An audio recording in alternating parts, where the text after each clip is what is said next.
Baiklah, perkenalkan nama saya Nopiansia Burumanalu, NIM 85544806, Prodi PGSD.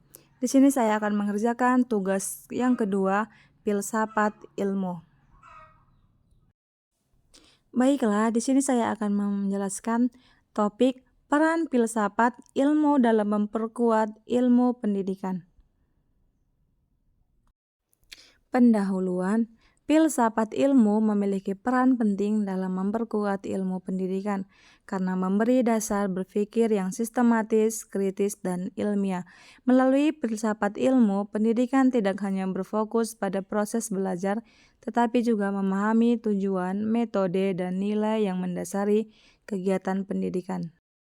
Adapun soal yang pertama yaitu bagaimana filsafat ilmu mengawasi dan memperkuat eksistensi, keilmian, serta nilai-nilai dalam ilmu pendidikan, yaitu dengan cara yang pertama, dengan cara ontologi, yaitu pendidikan tidak hanya dipahami sebagai proses transfer ilmu, tetapi juga sebagai proses kemanusiaan manusia.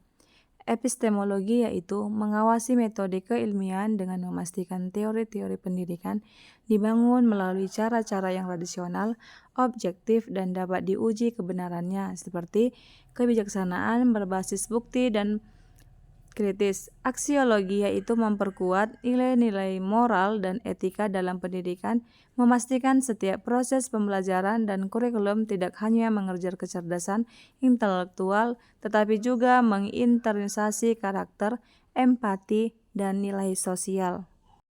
Bagaimana pendidikan yang bermakna dan bernilai turut memperkuat perkembangan filsafat ilmu? Pendidikan yang bermakna adalah pendidikan yang memberi manfaat nyata bagi kehidupan peserta didik. Ketika pendidik mampu membentuk manusia yang kritis, kreatif, dan bermoral, makna filsafat ilmu juga ikut berkembang praktik.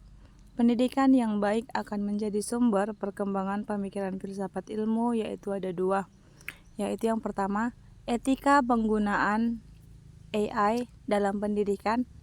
Yang kedua, nilai kemanusiaan dalam pembelajaran.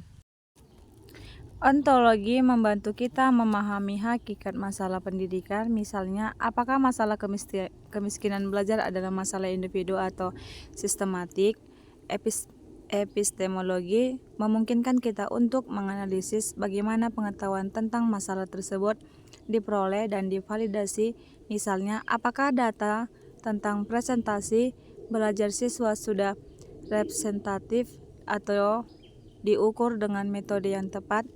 Aksiologi membimbing kita dalam mengevaluasi nilai-nilai yang mendasari solusi yang diusulkan, misalnya apakah kebijakan pendidikan tertentu adil dan berpihak pada semua lapisan masyarakat. Dengan pisau analisis ini, kita dapat mengidentifikasi akar masalah, evaluasi pendekatan yang ada, dan merumuskan solusi yang lebih komprehensif dan berlandaskan nilai. Contoh konkret penerapan filsafat ilmu dalam praktik pendidikan dapat dilihat dalam berbagai aspek. Dalam kebijaksanaan pendidikan, filsafat ilmu membantu merumuskan tujuan pendidikan yang berlandaskan pada pandangan tentang manusia dan masyarakat yang ingin dibentuk, ontologi dan aksiologi. Misalnya, kebijakan kurikulum merdeka yang menekankan pada pengembangan potensi individu dan kemandirian belajar, mencerminkan pada filosofi tentang hakikat peserta didik sebagai subjek aktif. Dalam pengembangan kurikulum, filsafat ilmu membimbing dan pemilihan materi belajar dan metode pengajaran filsafat ilmu yang sesuai dengan hakikat pengetahuan epistemologi dan nilai-nilai yang ingin ditanamkan aksiologi. Misalnya, kurikulum yang mengidentifikasi pendidikan karakter didasarkan pada pemahaman aksiologi bahwa pendidikan tidak hanya tentang kognisi. Dalam proses pembelajaran, filsafat ilmu mempengaruhi pendekatan pedagogis yang digunakan. Pendekatan konstruktivisme misalnya berakar pada pandangan epistemologis bahwa pengetahuan dibangun secara aktif oleh peserta didik, bukan hanya ditransfer. Dengan demikian, filsafat ilmu tidak hanya menjadi wacana, teoritis tetapi juga panduan praktis yang membentuk. Demikianlah hasil jawaban saya. Jika ada yang salah, mohon maaf dan terima kasih.